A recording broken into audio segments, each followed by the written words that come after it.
जहाँ तक उन पे अटैक होने की बात है स्वामी प्रसाद मौर्य जी पे, तो देखिए मैं जहाँ तक मानता हूँ मानता क्यों संविधान में ही है कि संवैधानिक देश में जो हर कुछ है वो फिजिकल हिंसा गलत है।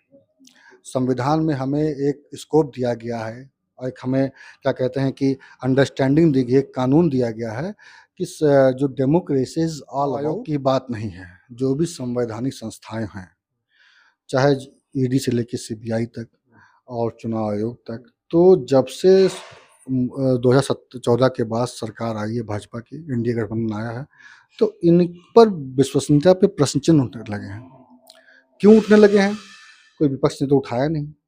ये जनता देखती है, जनता देख रही है कि चुनाव आयोग आपके कैसे पक्ष में काम कर रहा है। राहुल गांधी जी ने भी 40,009 पेज का एक डाटा उन्होंने, वास्तविकता ये है कि लगभग हर 6 महीने में दवाओं के दाम बढ़ रहे हैं। हर 6 महीने में 20 से 25 रुपए हर दवा के दाम बढ़ रहे हैं। इसकी जिम्मेदारी कोई नहीं लेता और ये भारतीयों के, ना कि मेरे विधानसभा मनकापुर के, पूरे भारतीयों के स्वास्थ्य के साथ घिनौना मजाक है, जिसपे कोई भी न मंत्री ध्यान दे रहा है, न भारत सरकार ध्यान दे, न यूपी सरकार ध्यान दी है। दोस्तों नमस्कार, मैं हूं आपका साथी अमरेश प्रजापति। आज मैं मौजूद हूं गोंडा में। हमारे साथ हैं अजय गौतम जी, समाजवादी पार्टी के कद्दावर नेता हैं और मनकापुर विधानसभा क्षेत्र से चुनाव की तैयारी कर रहे हैं। पीडीए समाज को लेकर के काफी कार्य कर रहे हैं और क्षेत्र में काफी लोकप्रियता भी देखी जा रही है। बहुत बहुत स्वागत है। धन्यवाद।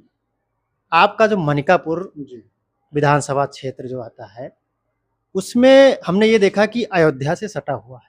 भारतीय जनता पार्टी ने अयोध्या के विकास के लिए लाखों करोड़ों रुपए लगाया, लेकिन वहीं मनकापुर, जब रात के कोई व्यक्ति अगर अयोध्या जाना चाहे तो मनकापुर से अयोध्या के लिए कोई परिवहन की सुविधा नहीं है। इस पर क्या? ये बहुत गंभीर समस्या है। आज भी जब लोगों को मनकापुर से या गोंडा आना पड़ता है या पूरे जाना पड़ता है तो परिवहन समस्या पड़ती है। एक मनकापुर बस अड्डे की बात हो रही थी, अभी कितना वो चल रहा है वो जानकारी हमको नहीं है अभी, कि उसमें कार्य शुरू हुआ कि नहीं हुआ या फिर हो रहा है। लेकिन परिवहन समस्या, जंगल एरिया बीच में पड़ता है, अगर अयोध्या ना हो, उसमें सड़क की भी दिक्कत है। सड़क की दिक्कत के बाद लाइट की व्यवस्था की नहीं है, स्ट्रीट लाइट नहीं है वहाँ पे। तो समस्या तो है, लेकिन समाधान नहीं दिख रहा है। आप एक जगह पे इतना खर्चा कर रहे हैं, ठीक है खर्चा कर रहे हैं, लेकिन जो उसके आसपास के इलाके हैं वहाँ भी खर्च होना चाहिए, सरकार की परियोजना होनी चाहिए। आप अभी मनकापुर से निकलेंगे तो रेलवे क्रॉसिंग पे इतना बड़ा जाम लगता है, कोई ओवरब्रिज नहीं है, घंटों घंटों आदमी जाम में फंसा रहता है। तो ये सब मूलभूत समस्याएं हैं। यहाँ जाम लगता है, भिलाई क्रॉसिंग पे जाम लगता है, और वजीरगंज से भिलाई का मार्ग आप देख लें तो वहाँ पे इतना गड्ढा कि आम आदमी, मतलब बीमार आदमी हो जाए तो अस्पताल भी ना पहुँच पाए। तो ये सब मूलभूत समस्याएं जिस पर सरकार बिल्कुल ध्यान नहीं दे रही है, और जो सरकार अगर ध्यान देती तो ये समस्याएं पैदा ही ना होती, उस पर निदान किया था, लेकिन वो जस के तस मनकापुर वहीं खड़ा हुआ है। अभी मनकापुर अगर देखा जाए तो गोंडा का ऐसे छोर पे बसा हुआ है। अगर देखा जाए तो एक तरफ बस्ती है, दूसरी तरफ बलरामपुर है, तीसरी तरफ अयोध्या है। मुख्यालय से लगभग 20 से 25 किलोमीटर की दूरी पे पड़ जाता है। स्वास्थ्य सुविधाओं को लेकर के जिस तरह से सरकार ये दावा कर रही है कि पूरे उत्तर प्रदेश में स्वास्थ्य सुविधाएं बहुत बेहतर है। बिल्कुल सरकार विफल है पीएससी और सीएससी के मामले में। मैं अपने पूरे मनकापुर विधानसभा की बात कर रहा हूँ, चाहे आप जो भी ब्लॉक ले लीजिए, पीएससी और सीएससी में डॉक्टरों की नज़ारता वो रहते नहीं हैं। कहीं भी अगर कुछ भी हल्का फुल्का थोड़ा गंभीर हो गए तो आपको तुरंत गोंडा रेफर करते हैं, वहाँ भागना पड़ता है। प्राइमरी जो चिकित्सा है, जो प्राथमिक चिकित्सा है, उसकी समुचित व्यवस्था नहीं है। डॉक्टर टाइम पे मिले, इमरजेंसी सुविधा है नहीं, कोई मशीनें नहीं वहाँ पे। एक्सरे मशीन तो गोंडा में खराब रहती तो वहाँ की बात ही छोड़ दीजिए। किसी का पीड़ित का अगर मेडिकल कराना हो तो संग से मेडिकल नहीं हो पाता है। और अगर जैसा आपने सर्पदंश की बात की तो बड़ी गंभीर समस्या होगी, वहाँ तो इलाज भी नहीं मिल पाएगा। अभी माननीय उप मुख्यमंत्री जी ब्रजेश पाठक जी आए थे तो आराम से लिपा पोती करके सजा दिया गया, मनकापुर पीएससी को लिपा सजा दिया गया, कैमरे लगा दिए गए, ये कर दिया वो कर दिया गया, लेकिन वो सिर्फ दिखावेबाजी थी। और इस मूलभूत समस्या पे मैं कहता हूँ सिर्फ मनकापुर में नहीं, पूरे प्रदेश में ये मूलभूत स्वास्थ्य की इतनी मूलभूत समस्या है। आप गोंडा इतना मेडिकल कॉलेज बन गया है, लेकिन अभी किसी के पास कह दीजिए, आपके पास मशीनें नहीं है, एक्सरे मशीन ढंग से काम नहीं कर रही है। और क्या कहते हैं कि वो जो मशीन आती है उसकी मशीन की बात ही नहीं हो रही है। सिटी स्कैन मशीन काफी दिन तक, सिटी स्कैन मशीन जो होती है काफी दिन तक वैसे रखी रहती है। और उस पे इतना और प्राइवेट कराने जाता है इंसान 7-8 हज़ार रुपये दे के आता है।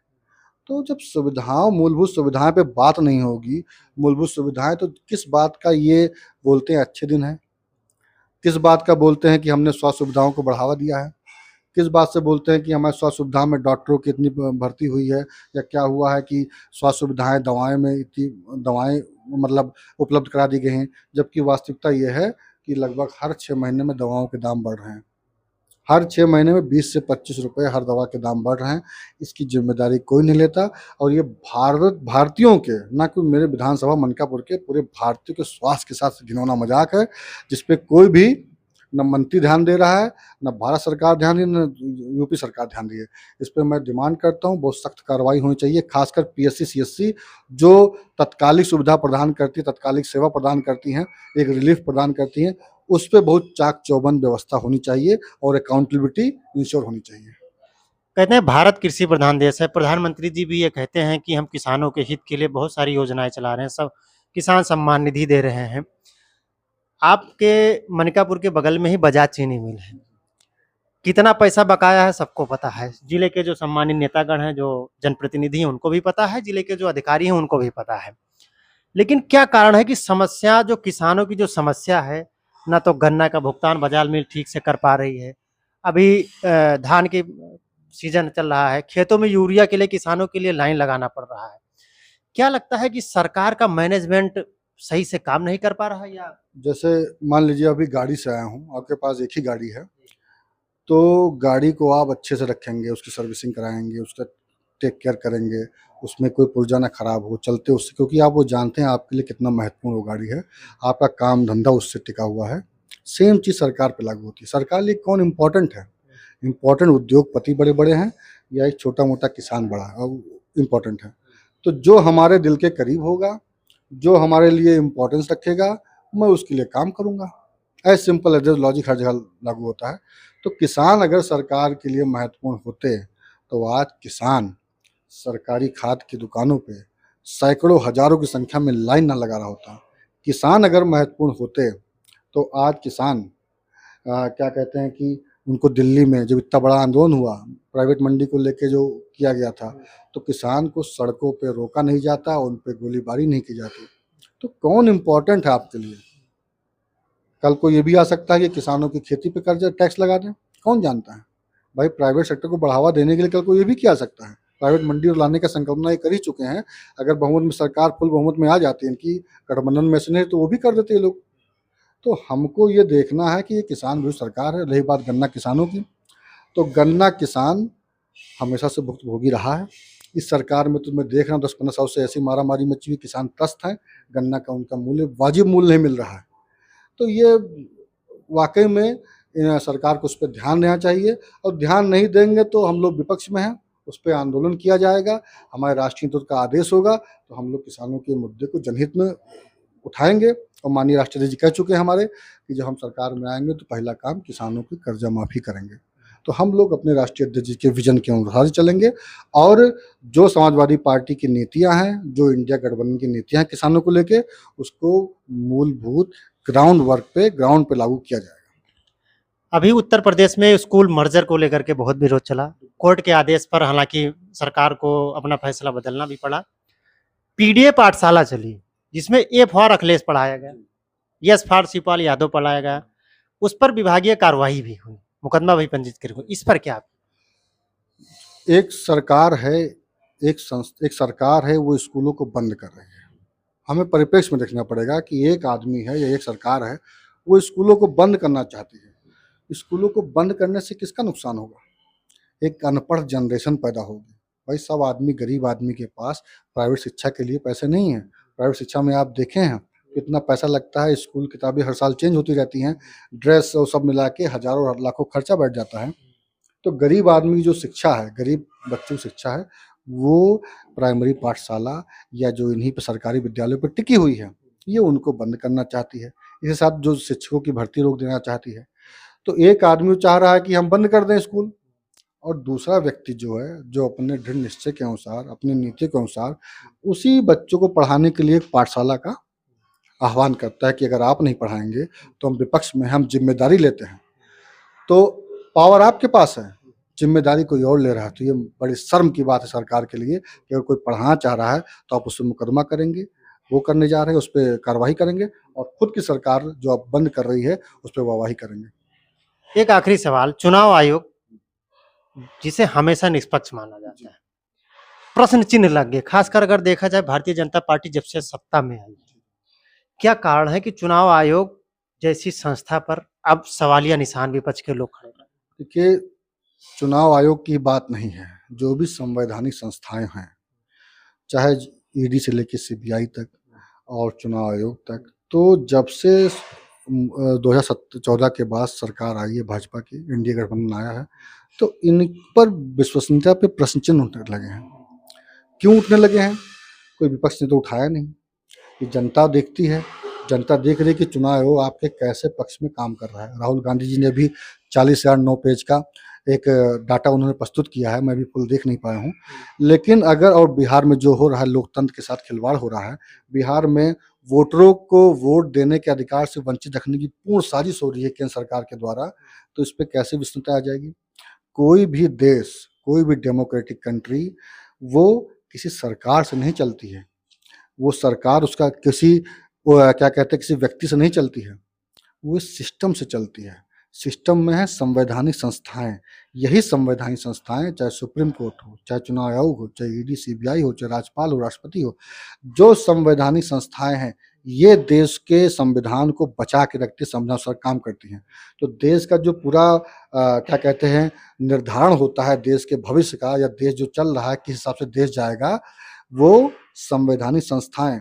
आपको किसी देश को खत्म करना हो, उसकी संवैधानिक संस्थाएं को करप्ट कर दीजिए, तत्काल आपको रिजल्ट नहीं मिलेगा। आप धीरे धीरे धीरे धीरे वो आपको ऐसा संवैधानिक संस्थाओं में विश्वास खत्म सरकार का हो जाएगा, मतलब जनता खत्म हो जाएगा कि देश कोलैप्स कर जाएगा। यानी भाजपा भारत की संवैधानिक संस्थाओं को खत्म करने का प्रयास बिल्कुल कर रही है कि कर चुकी है लगभग। और ये चीजें क्या कहते हैं कि आप चाहे सोशल मीडियम हो, चाहे आप जनता की राय हो, सारी संवैधानिक संस्थाओं में प्रश्न क्यों लगता है? पहले मेरे यही सवाल है कि संवैधानिक संस्थाएं संविधान के द्वारा प्रदत्त की गई। संवैधानिक संस्थाओं की जिम्मेदारी है कि संविधान के जो जो अधिकार प्राप्त है उसकी रक्षा की जाए, देश एक सुचारू रूप से एक प्रवाह में चलता रहे।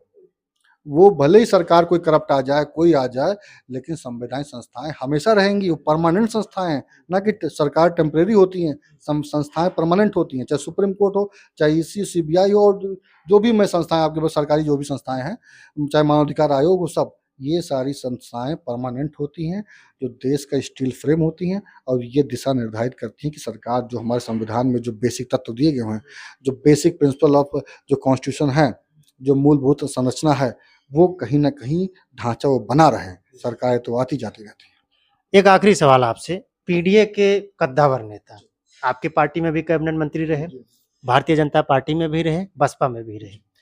उत्तर प्रदेश की जितनी भी पार्टियां हैं अगर देखा जाए तो स्वामी प्रसाद मौर्य हर पार्टी में कैबिनेट मंत्री रहे। रायबरेली में उनके ऊपर लड़का आता है और थप्पड़ मारता है। योगी आदित्यनाथ जी ये कहते हैं कि कोई भी अपराधी अगर उत्तर प्रदेश में किसी घटना को अंजाम देगा, अगले चौराहे पर उसका राम नाम सत्य कर दिया जाएगा। क्या लगता है कहाँ तक ये सही है? ये जहाँ तक उन पे अटैक होने की बात है स्वामी प्रसाद मौर्य जी पे, तो देखिए मैं जहाँ तक मानता हूँ, मानता क्यों, संविधान में ही है कि संवैधानिक देश में जो हर कुछ है वो फिजिकल हिंसा गलत है। संविधान में हमें एक स्कोप दिया गया है, और एक हमें क्या कहते हैं कि अंडरस्टैंडिंग दी गई है, कानून दिया गया है कि जो democracy is all about dialogue and communication. इसीलिए संविधान में पुलिस की व्यवस्था की गई है कि हिंसा ना हो। संविधान में ऐसे आर्टिकल लिखे गए हैं और पुलिस कानून आईपीसी में इतने सारे धाराएं हैं कि आपको किसी व्यक्ति की कोई बात बुरी लगती है तो उसके खिलाफ आप मानहानि दावा कर सकते हैं। उसके खिलाफ आप संविधान प्रदत्त जो आपकी शक्तियां हैं उसका यूज करके कोर्ट में जा सकते हैं, या आप जैसे उनको बोलने का अधिकार आर्टिकल 19 के अनुसार दिया गया है संविधान के, तो जब आपको भी बोलने का अधिकार दिया गया है, सेम आर्टिकल 19 आपको भी बोलने का अधिकार देता है, आपको भी देता है कि अपनी बातें रख सकें, फोरम किसी उचित फोरम पे रख सकें, आप रख सोशल मीडिया पर रख सकें, खुद बता सकें। तो बातों का जवाब बातों से ही देना चाहिए। Physical violence is not acceptable in a democratic country. चलिए बहुत बहुत धन्यवाद, आपको बहुत बहुत बधाई, शुभकामनाएं कि आप सदन में पहुंचे और मनिकापुर की जो समस्याएं हैं उसको उठाएं। क्या कहना चाहेंगे अपने क्षेत्र की जनता को? मैं अपनी क्षेत्र की जनता से कहना चाहता हूँ कि मेरी क्षेत्र की जनता जो है काफ़ी संघर्षशील है और काफ़ी ऐसे सिस्टम में जी रही है जहाँ पे रोजगार नहीं है, जहाँ पे मूलभूत सुविधाएं नहीं हैं। तो उस मूलभूत सुविधाओं के लिए सबसे पहले जो आप पे रूल कर रहा है उसको पहचानना जरूरी है। जो आप पे शासन कर रहा है, जो आपके साथ खड़ा रहेगा हर सुख दुख में और आपकी बातें सदन में उठाने का मादा रखता हो, वो उस ऐसे व्यक्ति को चुना जाए और जो आपके समस्याओं को मनकापुर के विधानसभा के एक छोटे से गांव से उठाकर सदन के पटल पे रख सके। बहुत बहुत धन्यवाद आपका और आपको अग्रिम शुभकामनाएं और जीत की अग्रिम बधाई। मिलते हैं अगले खबर के लिए। आप इस वीडियो को लेकर के, खबर को लेकर के आपकी क्या राय है कमेंट करके जरूर बताइएगा। जय